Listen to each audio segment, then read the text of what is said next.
Erin's going to go ahead and start with the IQ Help Guide. To log in, you're going to go over to the right to the employer login. Your username will be your 5-digit employer ID, the first initial of your first name, the first 6 letters of your last name.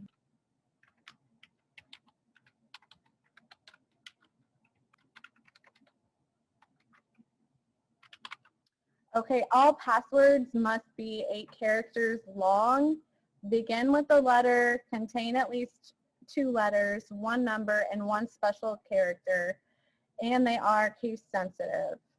Those password requirements are also located in our IQ Help Guide as well. If you ever forget that or get stuck, otherwise call our employer helpline as well. And the options to get that 2-factor authentication is to have it sent to your email or text or call on a phone number. Again, the quickest way is going to be a text message, but I know that not everyone can have their own personal phone on the employer account. Hit accept. Okay, so this is your home page. Your city or your agency name will always be to the right along with your employer ID number along with your name. The navigation bar up at the top is all of the main pages that you will be using. There's also a quick links to your left, and then down here you can click on details to add or update your EFT bank information or to update delivery preference. For delivery preference, we do prefer that you have your email down just because IPERS can contact you in a quicker manner if we have any issues on your account. And then, of course, you can add your bank information right here. And then in the middle, again, is the message center, our helpline, and any news and alerts. This is sent out to all IPERS employers. So the first tab I'm going to go over with you here today is the View, Update, Employer Demographics and Contacts tab. So here you can, if your city has an address change or any updates with email or phone number, you can change it right here and save it. And then the contacts will be listed down here. If you are adding a new contact or changing a reporting official, we do prefer that you fill out the account demographics form on our website, and we will send you your user ID with your employer ID beforehand, also with your temporary password. And those forms can again be found out on our website underneath Forms, Employer Account Reporting Official Demographic. The next tab I want to show you is the View, Update, Member Information. This is where you go to add a new member or to make any changes to employees, whether that be their last name or adding a new employment record. So on this page, your roster should pull up. If you need to search anyone out, you can type by last name or by social, and it will just populate for you. You do not need to press enter. There it goes. But to add a new member, just click the Add New Member button.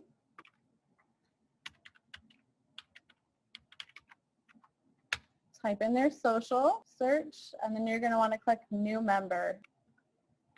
From here, you'll fill out the information.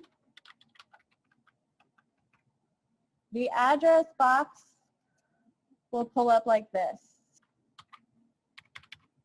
And I am just creating a fake address here. But the start date right here is just the start date that you're entering in the information. It's not the actual start date that they started for your organization. Click OK, and you will get a suggested postal address that you can click on. This one doesn't have it because it is a fake address. And then from there, you can enter in the birth date, the gender, the member ID is going to be assigned to them, and their phone number. It will bring up your city over here, and you can change their occupation code. It will default to an 01, so make sure you check this. And then this is where you're going to put their first date of employment. and then hit next. And then you're able to confirm all this information that you just entered, and then you have just added a new employee. If you want to change an existing employee's record, there are options over here. So say for Henry Happy, you can click Actions. You can add a new employment record. So right now he's listed as a firefighter. If he took on another job with your city, he would be coded differently, most likely as an 01, and then you would type in the start date for when he started that new position. Confirm. And now you have another employment record with his 01 in there. If you wanted to put in the termination and last check date, you would go to employment details. See, over here is the termination and last check date, so you would click on change. And I'm just going to put the same date here, and it shows up over here that this employment record has been terminated. If you need to change their actual information, you click on employee information, and you will be able to change last names, addresses, phone numbers, or birth dates. The only thing you cannot change is the first name and the start date of employment. If you need to change either one of those, you'll need to contact the IPERS Employer Relations team to get that changed. As well as the Social Security number. So if there was a mistype of the Social Security for some reason, the only way to fix that would be by submitting a wage adjustment to our office to have that done. Okay, so before I move on to the account summary page, I'm going to take a minute to answer questions. So the first one, I assume we will be prompted to enter a phone number for the additional sign-in information the next time we are on the site. So your phone number is created when you create your account. So that would be going out when you first are getting your information into our system, that would be going out to the forms. The information is actually pulled from the employer demographics page here. As you can see, Erin pulled that up, and you can see Elisa Learn is the reporting official. The phone number that's listed here, there's a mobile and a work, and then there's also an email listed there. So when she logs in, those are going to be the three options. So the top one's going to be an email, the second one's going to be a mobile, and the last one's going to be a work. And so you will be able to select which either email and or phone number that you wanted a call and or a text sent to. I never add a person, only my payroll set up in our system. Yes, you can add a new member through your import. This is if you do not if you're not doing an import, you will need, if you're doing a manual wage report to us, that's when you need to add the member in. So thank you for that question. I forgot to clarify that. Okay, so now let's go over to the Account Summary, Wage Reports, and Payment History tab. You will use this tab a lot. This is where you submit your wage reports, wage adjustments, and make a payment. The home screen of this tab will show all the activity on the account. And sometimes periodically these will get out of order. So if you ever can't find what you're looking for, you just click on the trans number and it will resort it. It'll go back and forth between ascending and descending. And that's usually the problem, is it just got out of order for some reason. Also, most of you will have a longer list than this, and you will see page numbers at the bottom of your screen. Just make sure that the page number is set to 1. And that will also help you find the wage report that you want to work on. So first I'm going to go over how to submit a wage report. First manually, then we'll do the import process. So to manually report the wages, looks like June has already been submitted. So I'm going to submit the wage report for July. So you highlight the report, click Actions, and then Edit. It automatically takes you to the summary screen. So you're going to want to switch over to detail. And I want to show you real quick before we start that normally when you go into your report, your roster will pull up like this. And you can just quickly fill in the wages. For whatever reason, the roster is not showing on that report. So that's okay. We're just going to add in the members for that one. So this is the July wage report. Also, if you had just recently added in an employee to our system, if it's after when we created the wage report, you'll have to click on the add member button right here as well.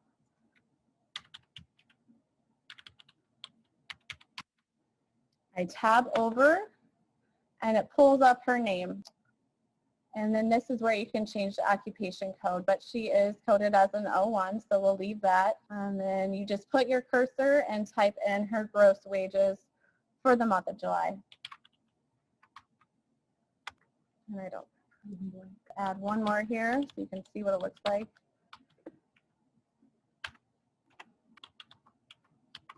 Okay, then anything you do, just go ahead and click Save. Oh, I need first dates of employment for those. Cancel out and go back to your wage report. The August one. Okay, let's try this again. And remember, I'm just going to add in the wages for Lisa Learn. And if you need to, you could also put in the termination and last check date right here, if that were the case.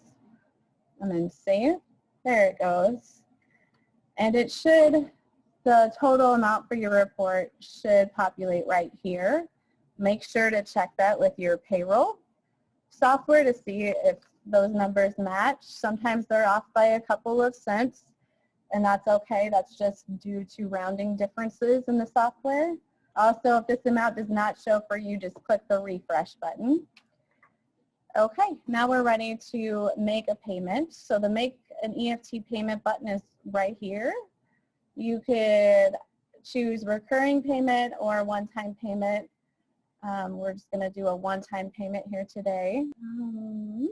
Oh, and you know what I forgot to do? I forgot to release it. So make sure you don't forget this step. We get a lot of employers forget to do this last step as well, and we usually try to contact them to let them know, hey, you need to release your report.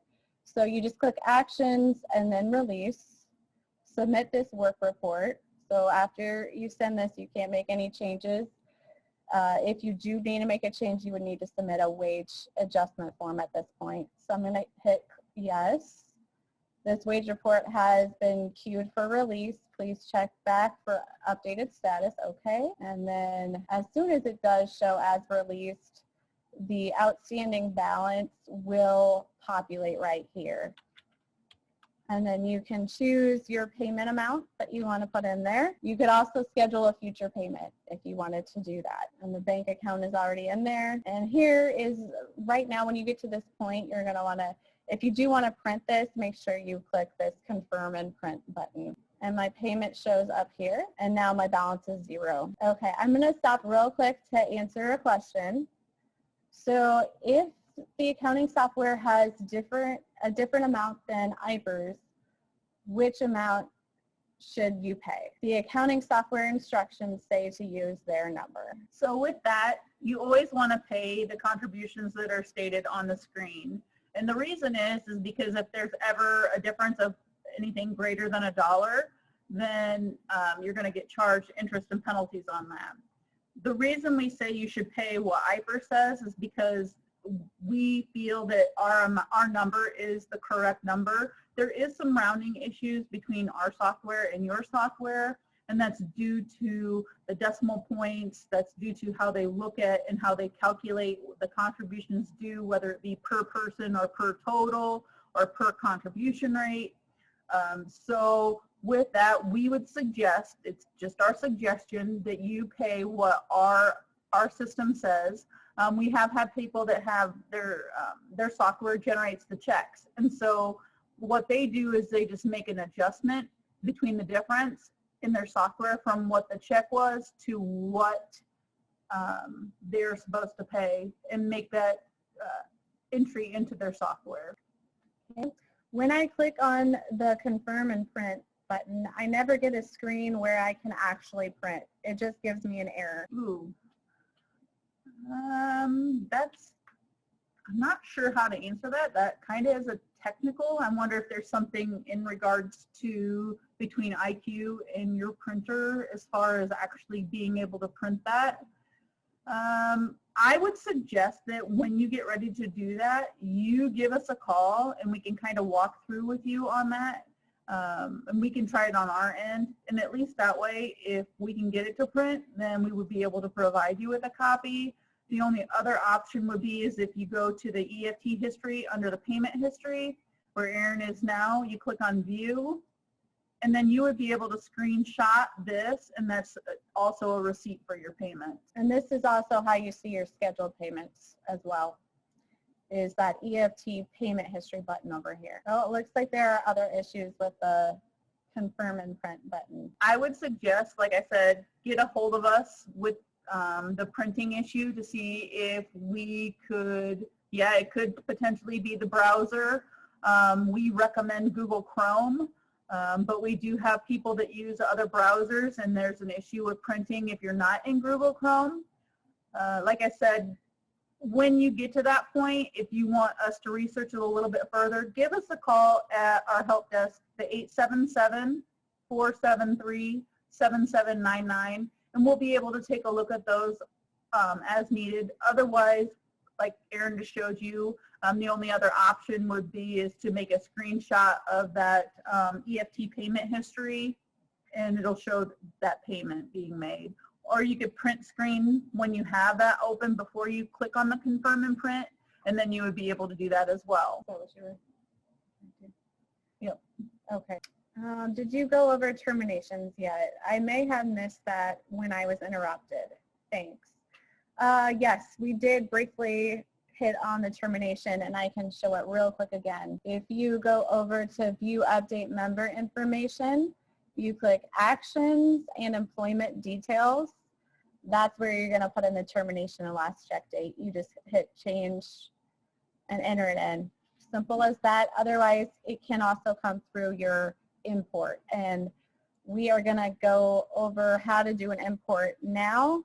The termination date in your import file would need to come over though from your software first.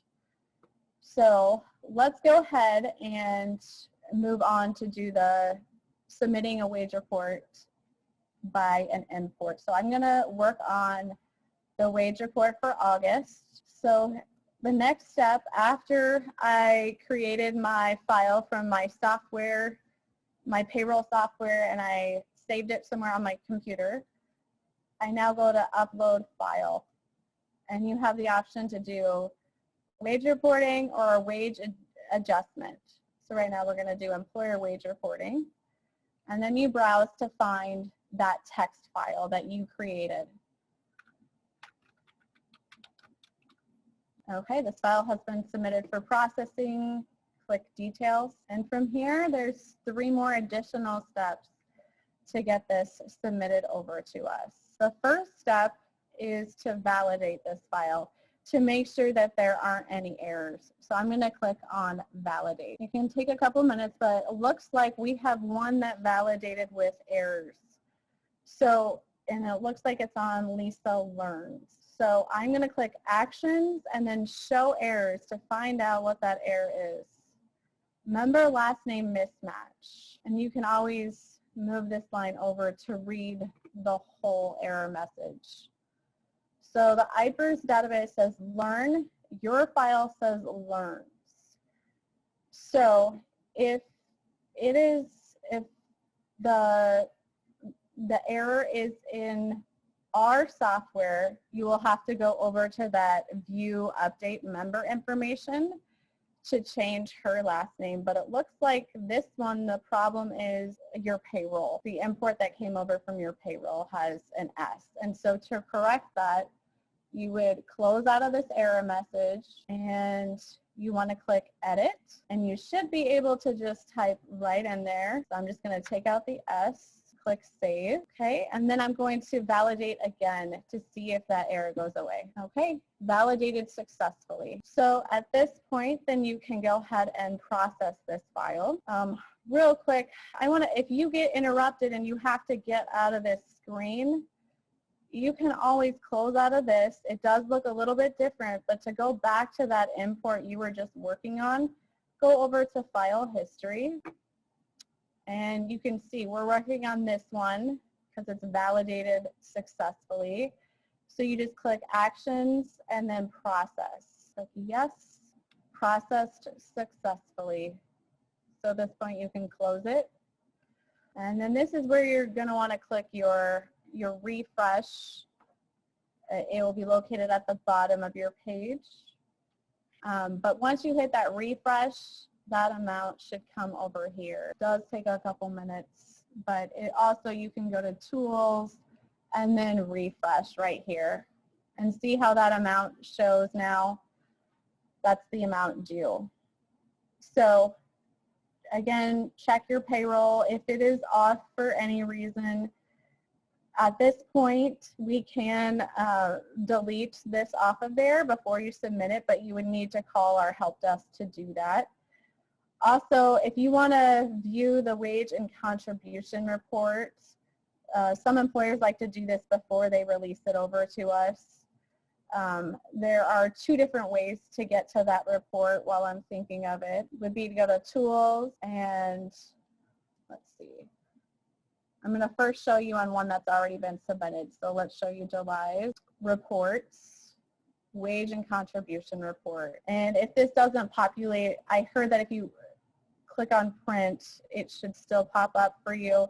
If not, give our employee relations team a call and we can help walk you through that. Or you can export it to another file, so you can export it to PDF or Excel or another file if it's not opening for you. And that way you can manipulate the data as well. You can sort it to match whatever your payroll report is, so you can look at that a lot better that way. And the other way to go out there is to click Actions, Edit, go over to Detail. This is where you can export, or you can go over here to Reports and then Summary Report. And it breaks down everybody's contributions. So if you're having trouble figuring out a problem, that's a good report to look at. Okay, so we are going to release this August wage report. So Actions and then Release. Okay, and this can take a couple minutes to release. Now, as you can see, Erin's going to the Tools to refresh. Most of you will not have to do that. The refresh will be located at the bottom left-hand side of the screen next to your page numbers. Okay, let's see if it shows up. It hasn't shown yet as released, but I'm going to check it before I make my payment. Nope, I know because the amount is still 0. So I just want to wait until that amount due shows right there. It looks like it's still being queued. There it goes. Okay, for that one I scheduled my payment. Again, if you want to see that scheduled payment, go over to Payment History and it shows right there. Okay, let's see if we have any questions. If I manually load my file now and want to try the upload feature, is there a way to test my file to see what errors I might have? Yes, you can create your text file, and then you can upload it. When we can walk you through that, so you can contact us and then we can walk you through that. If we are not able to do that, we can refer you over to our technology team and they may be able to assist you further with that. One thing you do want to check with as well would always be to check with your software provider to see if they can actually create that text file by using those parameters on page 46, I believe 46 and 47 in the employer handbook. That has those specifications that we require. Again, like I said, just give us a call and we'll be more than happy to walk you through on your first upload to see what's going on. Remember, you can do as many imports as you want to. They will just show out here. You can always click Actions and then Void. So it's putting in an import or several times is not going to cause any issues for you. These will fall off of there after 30 days, I believe. The next question is, if you don't have many employers or employees, is it easier to enter manually? Yeah, it is easier to enter manually if you don't have that many employees. That's why we wanted to go over this process for both types. Smaller cities, a lot of them will do the manual wage report, and larger organizations will do the import. The key to that too is if you want to have a software team or an IT department that can create that import file for you, go right ahead. I mean, it might save you a minute or two as far as the difference between importing and doing it manually. It all depends on what is allowable for your entity as far as, do you have that stuff available? Do you have a software team available that can create that text file for you?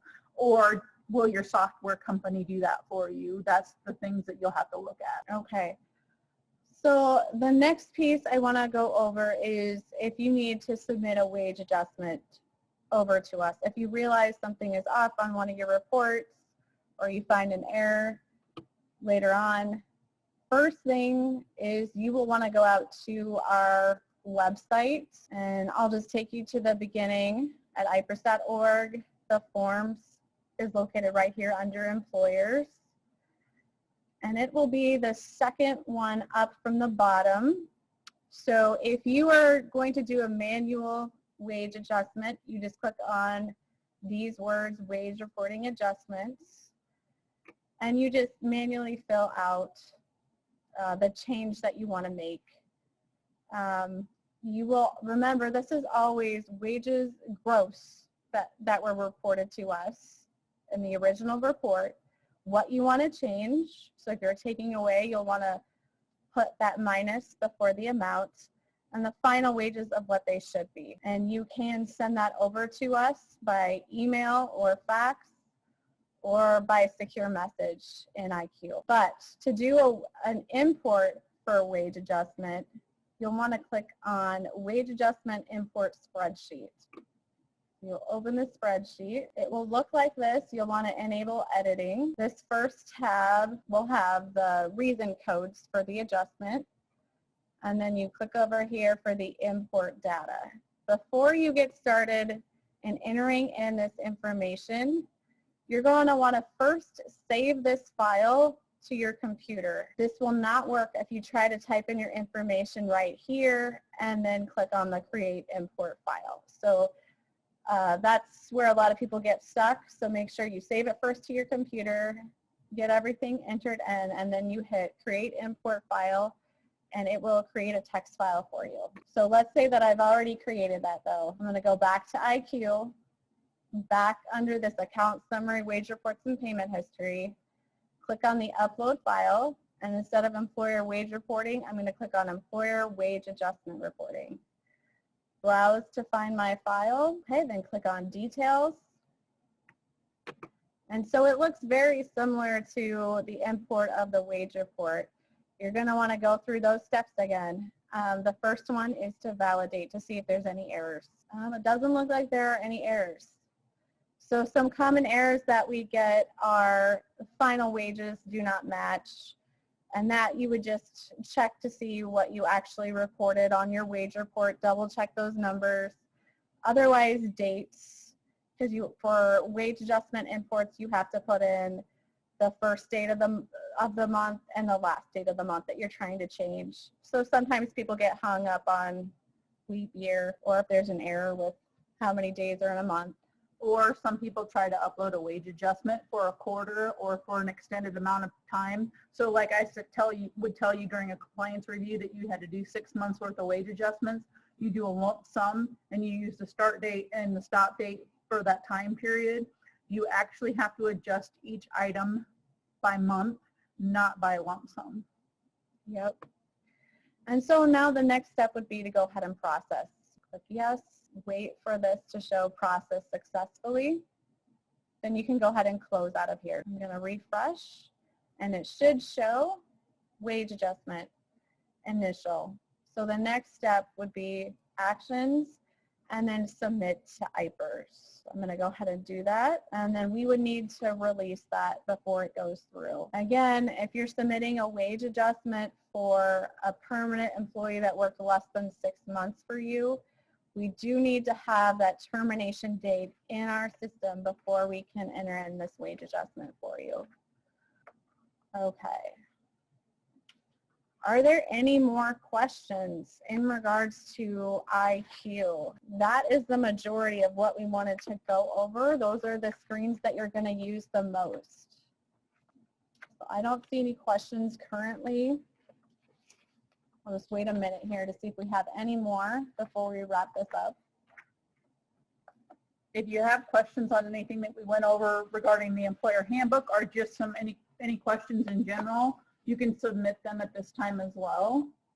If there's not any questions, then we're going to go ahead and wrap this up. We will stay on to watch the questions here for a few minutes.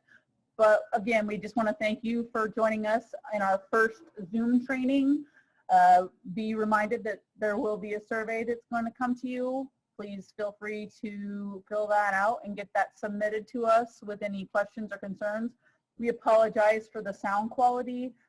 Again, this is our first one, and this is new to us, and we've never done this before, so there are some technical difficulties like there was with the video. Just want to remind you again with the video, go back out to our main website, www.ipers.org.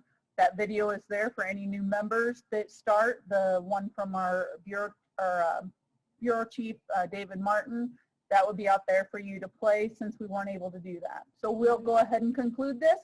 Thank you, everyone. Have a great day.